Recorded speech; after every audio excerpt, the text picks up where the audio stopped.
Yeah, then they give her hell fat. Like, well, you can't present something like that neutrally. That's like presenting something Hitler said neutrally, or maybe Milo Yiannopoulos. It's so strange, but what they don't understand, and this is what's really crazy, is that the world is watching, and that most people, maybe it's a 60-40 like we were talking about before when it comes to aggressive women versus aggressive men. I don't know what the number is. I think it's about 50 to 1, actually. Like, I've been watching the comments on YouTube and so forth, trying to track this. Is like, I think that what the radical leftists are doing is overwhelmingly unrepresentative of the general population. Yes. Overwhelmingly. But they're a very well organized and verbal and prepared minority, and they've occupied powerful positions in many, many institutions. HR, one of the things I really can't figure out right now, and for anybody who's running a company that's listening, they should think this through. Like, to let these postmodern neo-Marxists into your company through the guise of human resources is an absolute catastrophe. You're going to pay for that.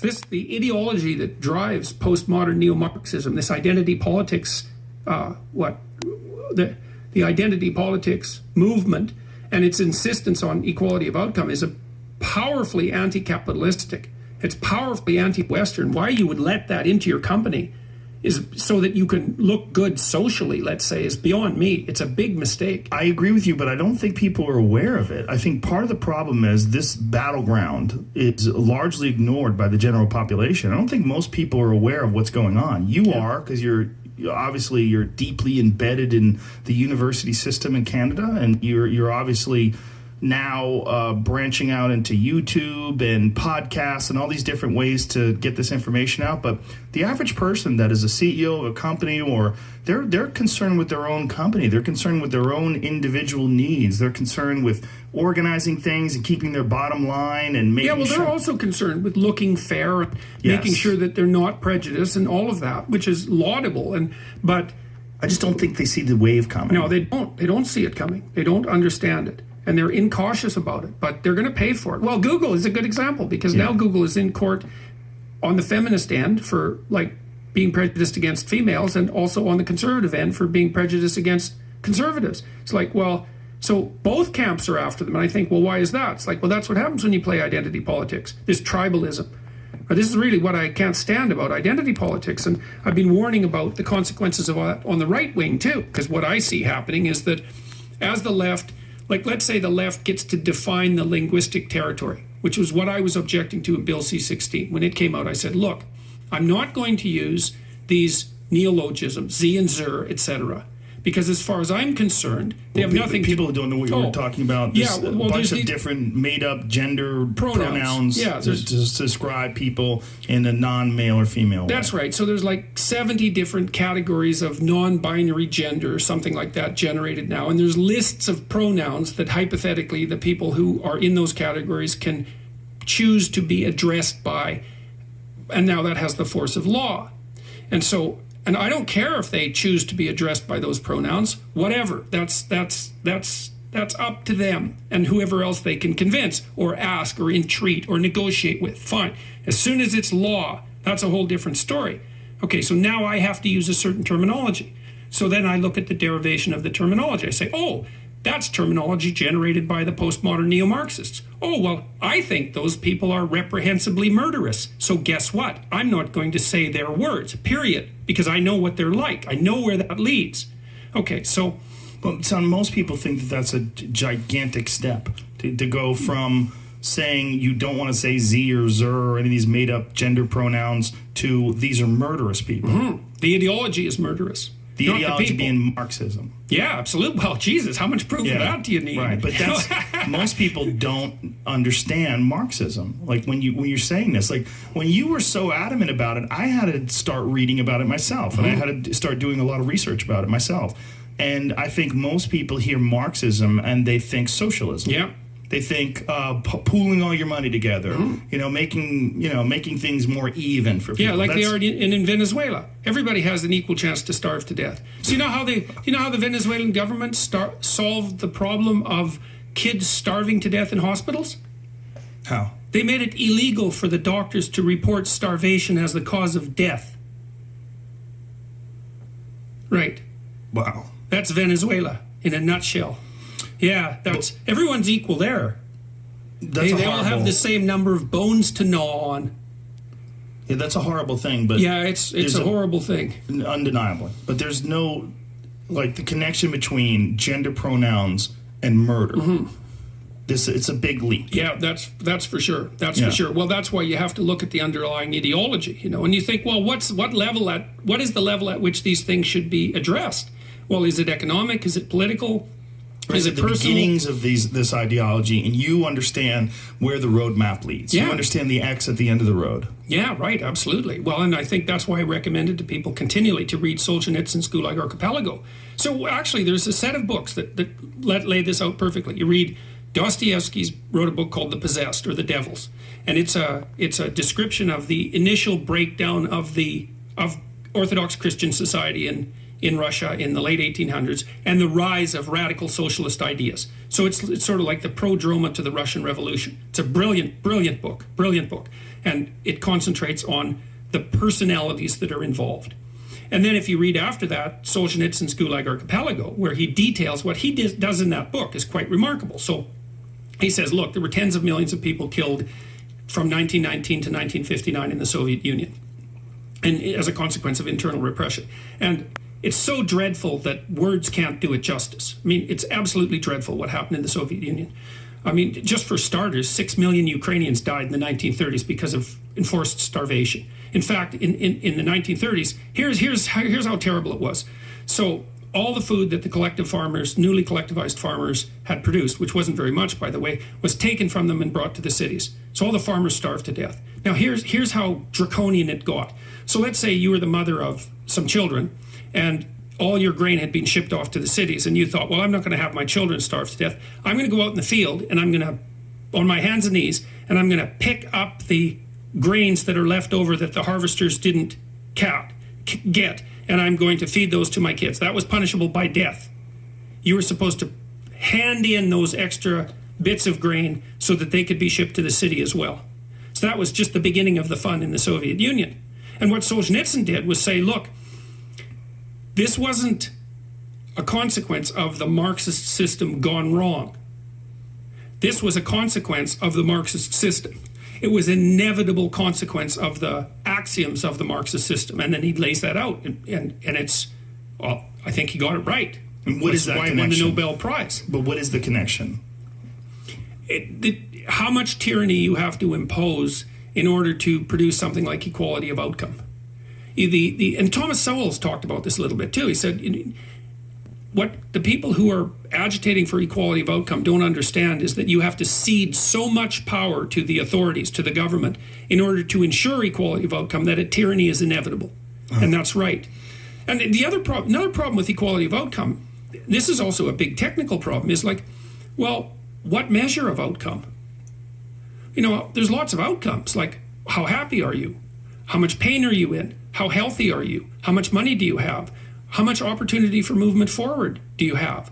What's the width of your social connections? Like, what's the quality of your friendships?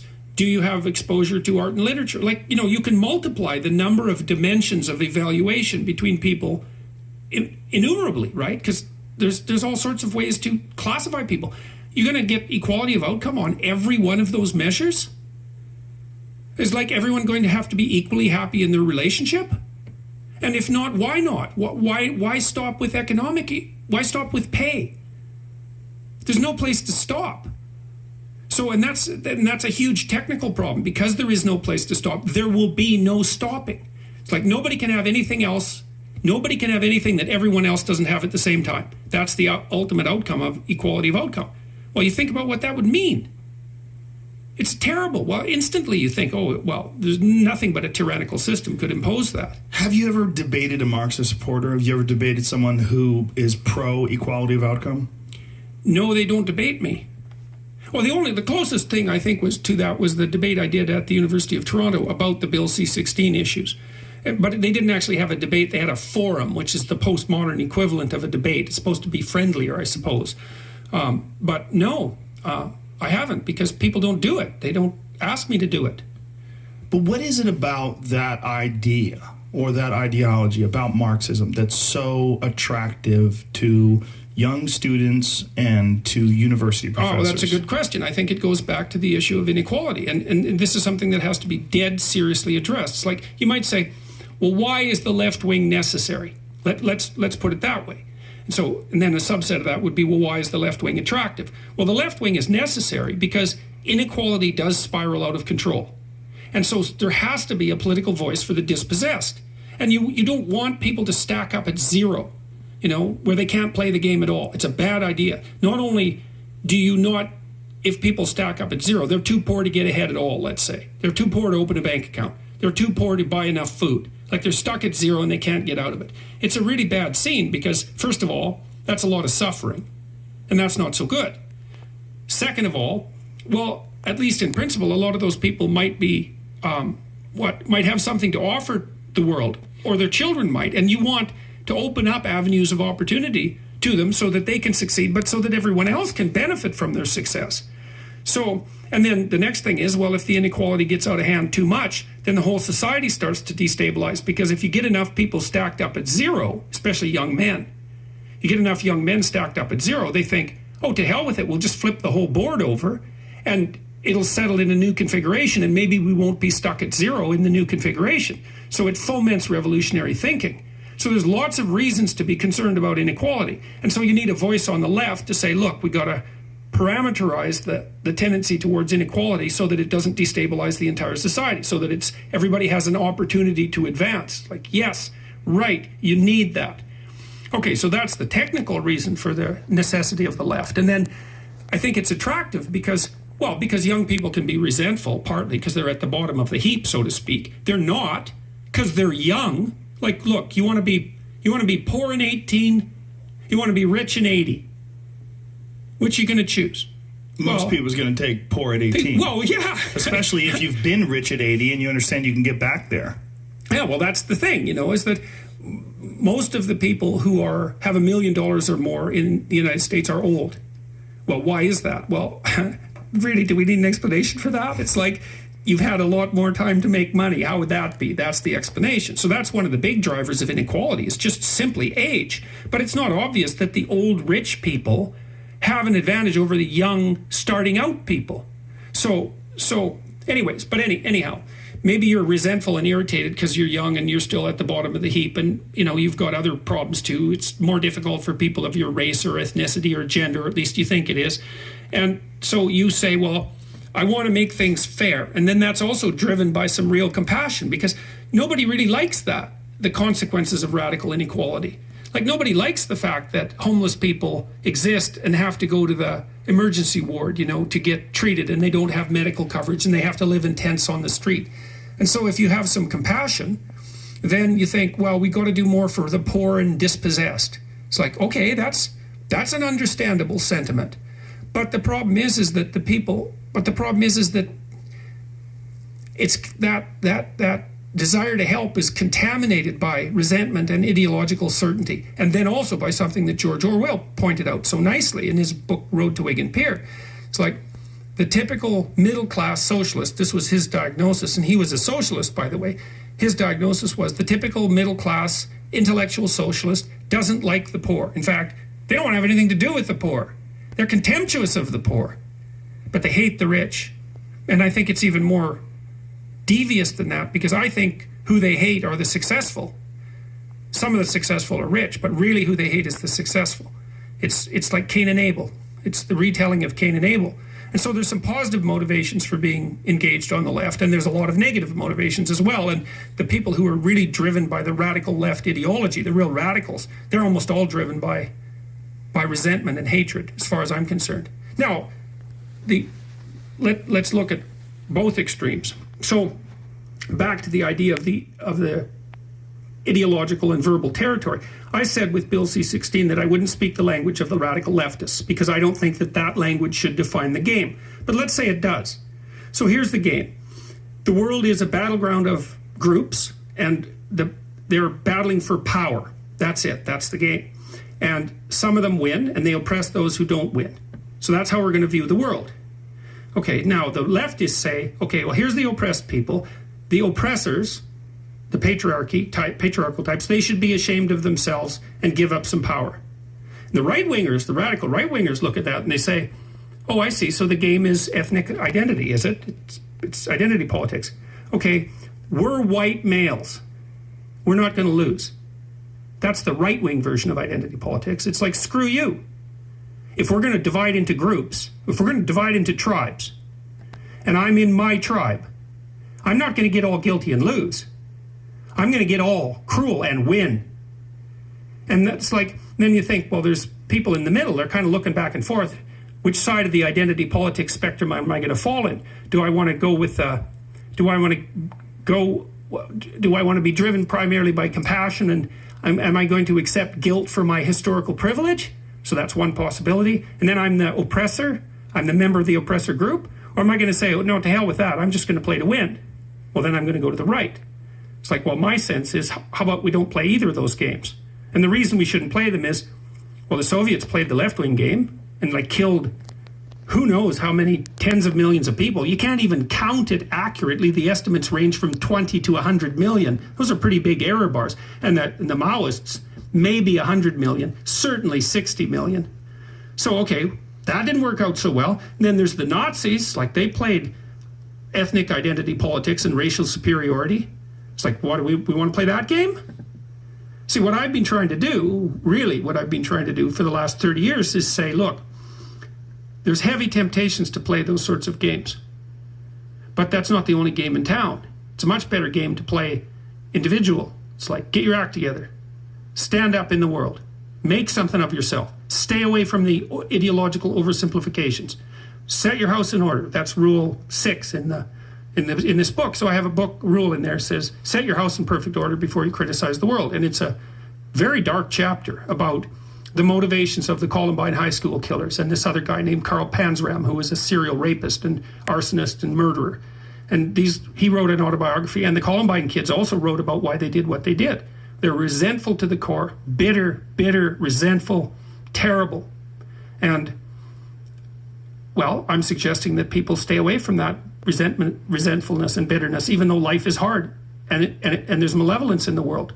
It's like, yeah, you can tell a story where everyone's a victim, because we all die, we all get sick, you know, and things happen to us that are bitter and terrible. Betrayal, deceit, lies, like people hurt us on purpose, you know. So it's not just the tragedy of life, it's malevolence as well. Everyone's a victim. You can tell that story.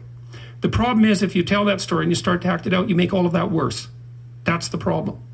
And this is why partly I got attracted to Christian imagery, at least in part, because there's an idea in Christianity that you should pick up your goddamn cross and like walk up the hill. And that's dramatically, that's correct. That's the right answer. It's like, you've got a heavy load of suffering to bear, and a fair bit of it's going to be unjust. So what are you going to do about it? Accept it voluntarily and try to transform as a consequence. That's the right answer. It's the right answer, because the rest of it is tribalism, and we're too technologically powerful to get all tribal again. What's exciting to me is that I think this is the first time in my life that I've ever seen so much communication on these subjects, and I think so much recognition about the consequences of toxic tribalism, this tribal thinking that everyone seems to be engaged in on the right and on the left. I mean, in America, you need to go no further than going back and forth from CNN to Fox News to say something's wrong here. These are supposed to be news outlets. You have two completely different narratives, and that has nothing to do with what we're talking about with gender politics and radical left socialism and Marxism. What you're seeing in universities, though, is a radical departure from what I always considered universities great for. What I always considered universities great for is separating from your parents, challenging belief systems, and being engaged in the works of brilliant people who you can compare all of their findings and their discoveries and sit down and debate them in class. And when I was a kid, when I was in high school, I went to a very good high school, Newton South High School in Newton, Massachusetts. And one of the things that they did is they put on a debate between a guy from the Moral Majority, which was this right-wing Christian group that I don't even know if they're around anymore, but this was I was 14, so 81. And Barney Frank, who was that congressman, is now one of the first openly gay guys in Congress, and you got to watch these two people in this auditorium debate their points. And this moral majority guy had this, right-wing Ronald Reagan sort of point of view, and Barney Frank, who's kind of crazy. I mean, he's got busted in some male prostitute scandal, but the gay community, that's not that big of a deal. And just Barney Frank took him apart.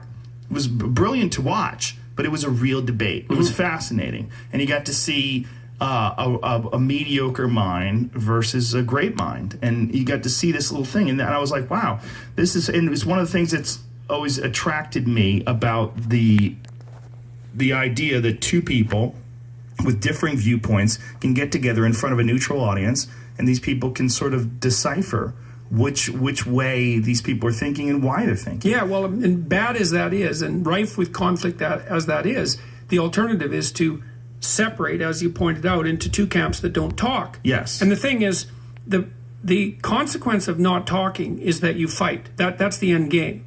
Because the only way you can stop from fighting with other people is by negotiating with them. And, one of the things that's also interesting, and this is partly why Silicon Valley leans to the left, is that a fair bit of your political preference is determined by your biological temperament. It's strongly influenced. So if you're a creative type who's kind of disorderly, then you're likely to be on the liberal left end of the distribution. And if you're a non-creative type who's orderly, and especially if you're orderly, then you tend to be on the right wing end of things.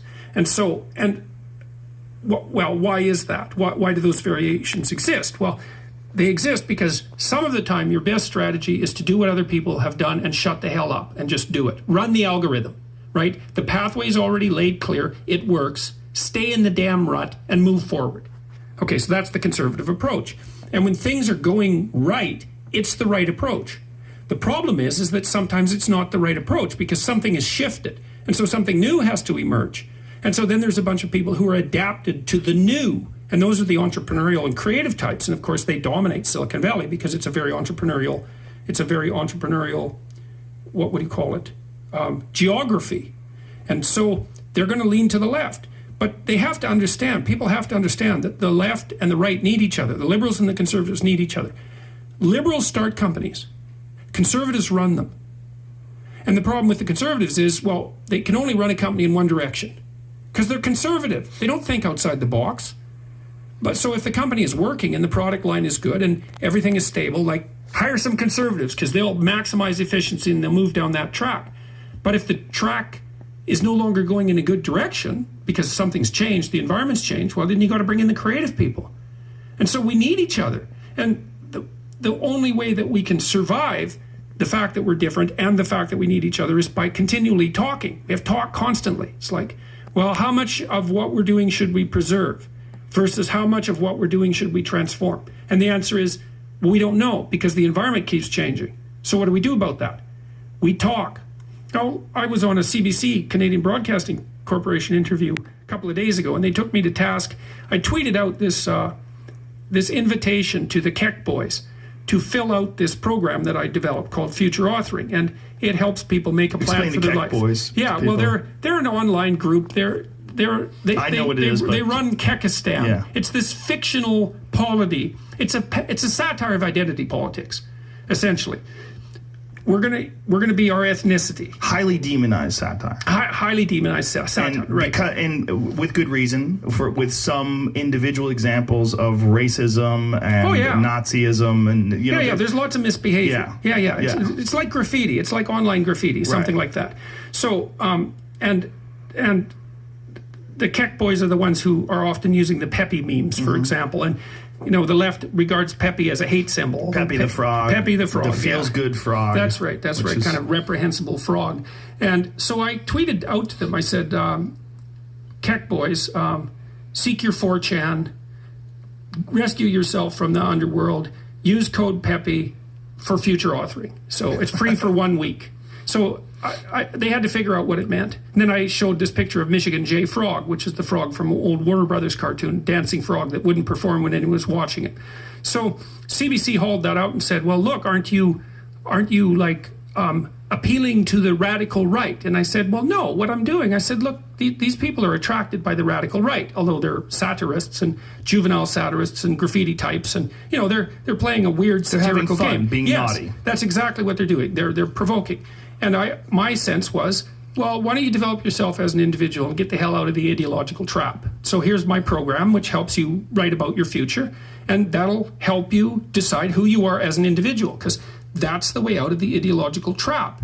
It's like, and that's the way, obviously, what's the way out of tribalism? First, the way out of tribalism is not to never join a tribe.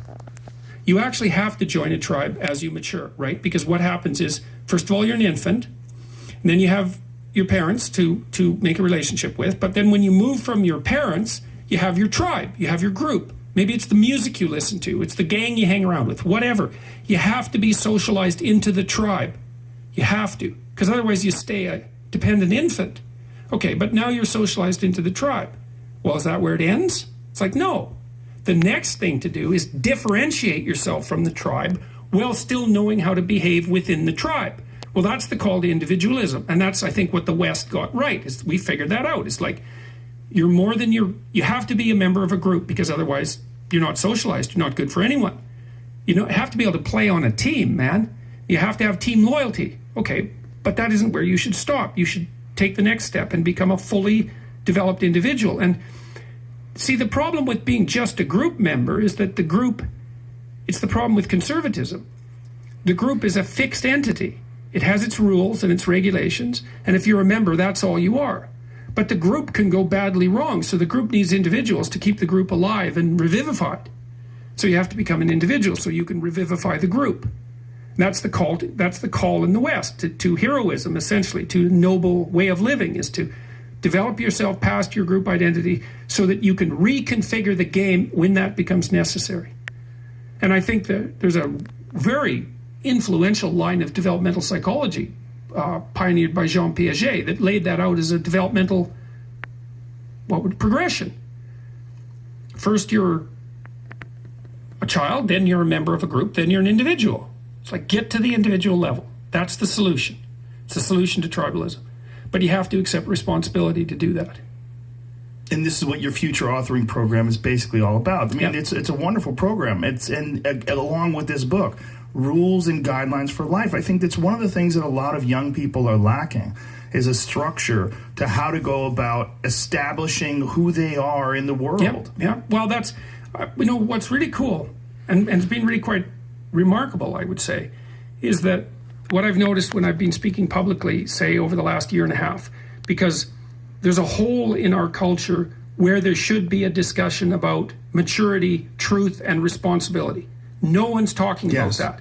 Okay, so now I'll come up and I'll start talking about that. I'll say, look, like, what should you do with your life? Well, take care of yourself, but take care of yourself in a way that also means that simultaneously you're taking care of your family, and also means that simultaneously you're taking care of the broader community. So that's kind of your goal. So orient yourself towards that. Personal success, but in a way that your success breeds success. Because if you're going to establish an aim, why not establish like a really good aim? That's a good one. It's good for you. It's good for everyone else. Yes. Okay. That'll give your life some meaning. Now make a plan, generate a vision. That's what the Future Authoring Program helps people with. Develop a vision of what your life could be like if it was worth living, despite all its suffering. It's like, what would you need so that you would be happy to be alive? You'd find your life meaningful, so you don't get all bitter and resentful and cruel and hostile and ideologically addled and like murderous and genocidal. It's like none of that. You think real hard. How would you have to configure your life so that despite its suffering and the malevolence that's part of it, that you would regard it as worthwhile? So that's up to you to develop a vision. Then put a plan into practice. And so when I talk to people about this, and most of my audiences are young men, it's probably about 65, 35. More and more women are showing up, but that's about what it is right now. The halls are dead silent.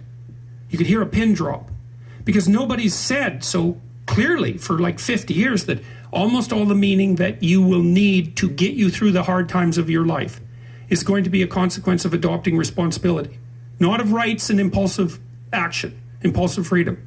Like, fine, rights, yeah, got it. Freedom, no problem. Even freedom to do impulsive things, fine. But that isn't where you're going to find the meaning that keeps you sustained through the storms of life. That's going to be, you take care of yourself, you take care of your intimate partner, you take care of your damn family. You don't run off. You take care of your community. You rescue the wisdom from the past. You stand up straight and you be courageous despite the fact that life is tragic and tainted by malevolence. It's like that's ancient wisdom. That's what that is. And understanding that there's structure and discipline. And that, I am in a lot of ways both of those things you described earlier. In a lot of ways, my mind I'm creative and I'm always sort of half paying attention to things, but I'm also disciplined. Yeah, right. And it's one of the reasons why I think I so relate to both sides of this issue. Yeah. Because I could It's also one of the reasons you're successful. Yeah, I could have easily been some hardcore right-wing asshole. I'm a competition-oriented person. Yeah. And I've been since I was a child. Yeah. I grew up competing in martial arts tournaments. And you have to be a hard person to do that. Yep. You have to understand what discipline is. But before that, I was an artist. I wanted to be a cartoonist. I wanted to do comic books. That's what I wanted to do. I wanted to be an illustrator. If it wasn't for one bad teacher in high school that totally shied me away from art, I probably would have went into that as a living. Mm-hmm. When I look at both sides, I see myself in both sides. Yep. Well, the other thing I've been telling young men is that, and this is something I think that you could relate to tremendously, is I read this New Testament line, decades ago, and I could never understand it. The line is, the meek shall inherit the earth. And I thought, there's something wrong with that line. It just doesn't make sense to me. Meek just doesn't seem to me to be a moral virtue. And so I did a series of biblical lectures this year, like 15 of them, and that was also a weird little experience that we can talk about. But I was looking through these sayings, these maxims, and that was one of them, the meek shall inherit the earth. But I've been using this site called Bible Hub, and it's very interesting. It's organized very interesting. So you have a biblical line, and then they have like 3 pages of commentary on each line. And so because people have commented on every verse in the Bible, like to a degree that's almost unimaginable. So you can look and see all the interpretations and all the translations and get some sense of what the genuine meaning might be. And the line, the meek shall inherit the earth, meek is not a good translation, or the word has moved in the 300 years or so since it was translated. What it means is this: those who have swords and know how to use them, but keep them sheathed, will inherit the world. And that's another thing I've been telling. Yeah, no kidding. That's a lot different, man. That's a big difference. It's so great. And so, like, one of the things I tell young men, well, and young women as well, but the young men really need to hear this more, I think, is that you should be a monster. Because everyone says, well, you should be harmless, virtuous. You shouldn't do anyone any harm. You should sheath your competitive instinct. You shouldn't try to win. You don't want to be too aggressive. You don't want to be too assertive. You want to take a back seat and all of that. It's like, no, wrong. You should be a monster, an absolute monster, and then you should learn how to control it. Do you know the expression, it's better to be a warrior in a garden than a gardener in a war? Right, exactly. That's exactly it. Yeah. And that's exactly right. And so when I tell young men that, they think, well, lots of them are competitive. They're low in agreeableness, because that's part of being competitive temperamentally. It's like, is there something wrong with being competitive? There's nothing wrong with it. There's something wrong with cheating. There's something wrong with being a tyrant. There's something wrong with winning unfairly. All of those things are bad, but you don't want people to win? What's the difference between trying to win and striving? You want to eradicate striving? Well, it's the uncomfortable feeling that people associate with losing. When they've personally experienced it, they look at losing as they've been oppressed or they've been hurt. But what they don't understand is that is the motivation for growth. And one of the most beautiful things that I think a young person can get involved in is martial arts, because martial arts teach you that in a way that very few things do. They teach you it in especially jiu-jitsu, because jiu-jitsu is so complex and there's so many possibilities to it that it attracts a lot of really smart people. If you think of jiu-jitsu, you would think of like brutish individuals engaging in this hard martial art. If you go to a real good jiu-jitsu school, you see nerds. Mm-hmm. You see a bunch of like really smart kids that really get obsessed with the possibilities of this physical language.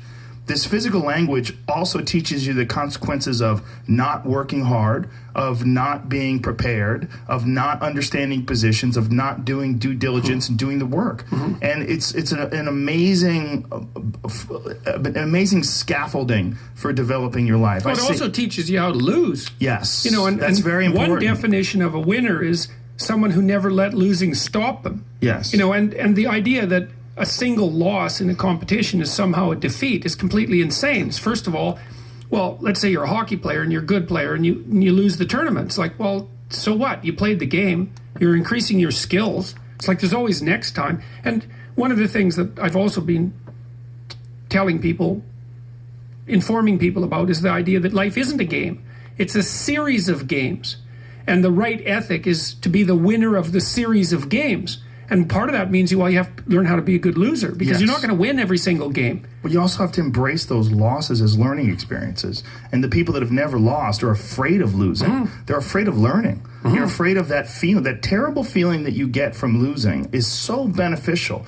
It's aided me in so many ways. Like, it's one of the reasons, and also one of the reasons why I talk so openly about bombing on stage.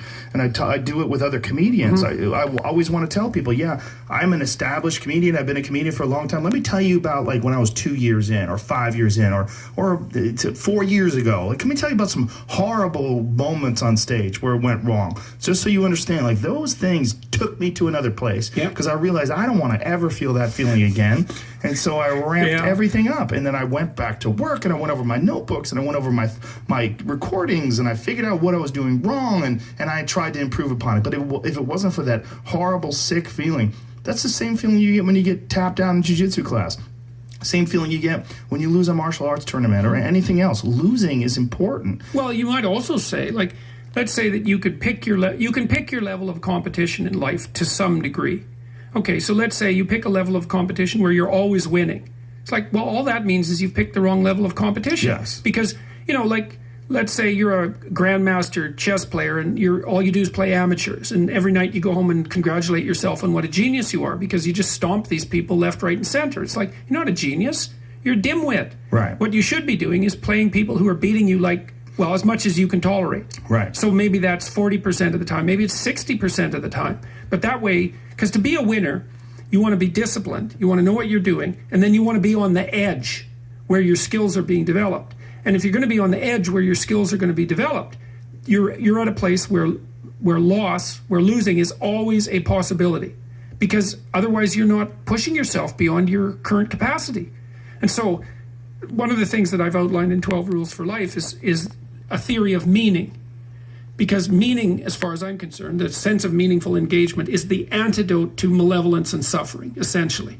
Because you want to have a life that's so engaging that you think, despite the fact that I'm limited and that we're mortal and that life is tragedy and there's evil in the world, despite all that, this is worth doing. And I think that there's a technical meaning that genuinely exists, and that's the meaning that you get when you're in a domain where you have some discipline and some skill. So you're laying out your competence and your ability, but you're simultaneously pushing yourself to develop past where you are. That's really engrossing. And what that is doing is expanding your competence. And so life is suffering and betrayal in many senses of the word. But you can adopt a way of traversing through life that is more powerful than the tragedy and the malevolence. I agree, and I say to many people that what is going on in your life is you have a series of human reward systems that are in your body, encoded in your body, in your genetics, and it's the reason why human beings survived to 2018. And in order to be happy, you have to feed those things. You have to feed all of them. You have to feed the one that wants to overcome difficult tasks. You have to feed the one that wants to solve problems. You have to feed the one that wants to be with a loving tribe of people that you care about. You have to feed the one that wants to procreate. You have to feed all of these things. You have to feed the love. You have to feed the competition. You have to feed the discipline. And that, to me, is the only way to stay balanced. Or with me, with my body and my mind, that's the only way I've been able to stay balanced. And when any of those things get out of whack, I get out of whack. Yeah, well, so part of that is, so imagine this. So imagine that you're this loose collection of all these things that need to be gratified, that need to be fed. It's a perfectly reasonable way of looking at it biologically. Okay, so now you have to conjure up a mode of being that satisfies all those necessities simultaneously. But then, and this is a technical explanation of why the postmodernist insistence that there's an infinite number of explanations turns out to be wrong, an infinite number of interpretations. There's a very finite number of viable interpretations. So the first constraint is exactly what you just said. You have these inner demons, let's say, all of which need to be satisfied. But they need to be satisfied in a very particular way. Not only do they need to be satisfied today, but they need to be satisfied today in a way that doesn't interfere with satisfying them next week, next month, next year, and in a decade. So, because there's no point in you betraying your future self to gratify your present self. Right. It's a stupid game. Okay, so you're constrained by the necessity of satisfying yourself, but of maintaining that satisfaction across time. But then it gets even worse. That's hard enough. But it's like there's an infinite number of yous extending indefinitely into the future, and all of them have to be satisfied simultaneously. But then it's worse because it isn't just you. You have to figure out how to gratify all those internal demons in a sustainable way, in a way that other people not only don't object to, but probably help you with, and that benefits them at the same time. Well, then you think, well, there just aren't that many ways of solving that problem. And we know some of them. One of them is reciprocity. You know, like if you go out of your way for me, it's incumbent on me to notice that and to attempt in some manner to repay you. And like if we're good friends, that's what we'll do. If we're good brothers, that's what we'll do. That's what you do with your wife. It's a reciprocal arrangement. And that keeps things flowing properly across time. So there is an ethic. This is the answer to the postmodern conundrum. It's like, well, is life meaningless? Is everything just nihilist? Is nihilism the right answer? Or maybe, you know, what would you call identification with an ideology as a counterposition to nihilism? So nihilism is wrong. Life is meaningful. That's what 12 Rules for Life is about. Well, the first meaning of life is suffering and malevolence. There's indisputable realities. Okay, well, what's after that? Well, there's a noble way of being that allows you to exist properly despite that, and also not to make it worse. So can your life be meaningful enough so that you, what is it? Confront chaos voluntarily. Establish and revivify order. Constrain malevolence. That's a good 3-part doctrine for life. There's things to do. And so that's what I've been talking to the audiences that I've been seeing over the last year. It's like, get your act together. Stand up forthrightly. That's rule 1. Stand up straight with your shoulders back. There's a vulnerable position, right? Because you're open. But it's a powerful position because it means that you're brave enough to take what's coming. And it isn't like what's coming isn't dangerous. It's dangerous. So, but your best bet is to be dancing on your feet and ready for it. Pay attention and be awake. And to treat yourself properly, that's rule 2, is figure out how to treat yourself as if you're someone worth coming to the aid of. To detach yourself in a bit and say, okay, I'm going to set up my life so that it's good for me and good for other people as well. That's a corollary to that. So the book is all about the meanings of life, the negative meanings, suffering, malevolence. Those are indisputable realities. And then a mode of being that integrates the sorts of things that you were talking about, these underlying needs, with everyone else's, and like doing that voluntarily. It's a call to responsibility and meaning. And I actually think it's not the thing that's been so exciting for me for the last 3 decades looking into these things, is that I believe that there is a genuine human ethic. It's not arbitrary. It has to do with reciprocity, for example. It has to do with honesty. That's another thing, is that you should speak the truth, because your life turns out better if you speak the truth, and so does everyone else's. So in this biblical lecture series I looked at the first chapter in Genesis, and there's a theory in there. It's a really interesting theory. And the theory is that there's 3 parts to being. There's chaos and potential, and that would be like the potential you should live up to, because everyone says, well, you should live up to your potential. It's like, what the hell's that? You can't measure it, or touch it, or taste it, or feel it. It's this hypothetical thing that everyone regards as real. It's like the future. What's the future? Well, it's not here yet. You can't measure it. What makes you think it's real? Well, We act as if it's real, and that seems to work. There's potential. That's one. That's chaos, chaotic potential. Then there's order, and that's the structure that you need in order to confront the chaos. And you'd be born with that biologically. And then there's your ability to call forth from the potential new order. And that's what you do with your speech. And that's what happens in the first chapter of Genesis, is that God order, let's say, uses the power of truthful speech, that's the logos, to transform potential into order. And that's what people are made in the image of. So there's this theory, it's a lovely theory that's laid out right at the beginning of the Bible, that says that if you tell the truth, you transform the potential of being into a habitable actuality. That's how it works. So you say, well, how do you make the world better? Tell the truth. Because the world you bring into being as a consequence of telling the truth will be a good world. And I believe that's true. I think it's true metaphorically. I think it's true theologically. And I think it's true like at the practical and scientific level as well. I think it's true in all those levels simultaneously. So that's been ridiculously exciting to sort through.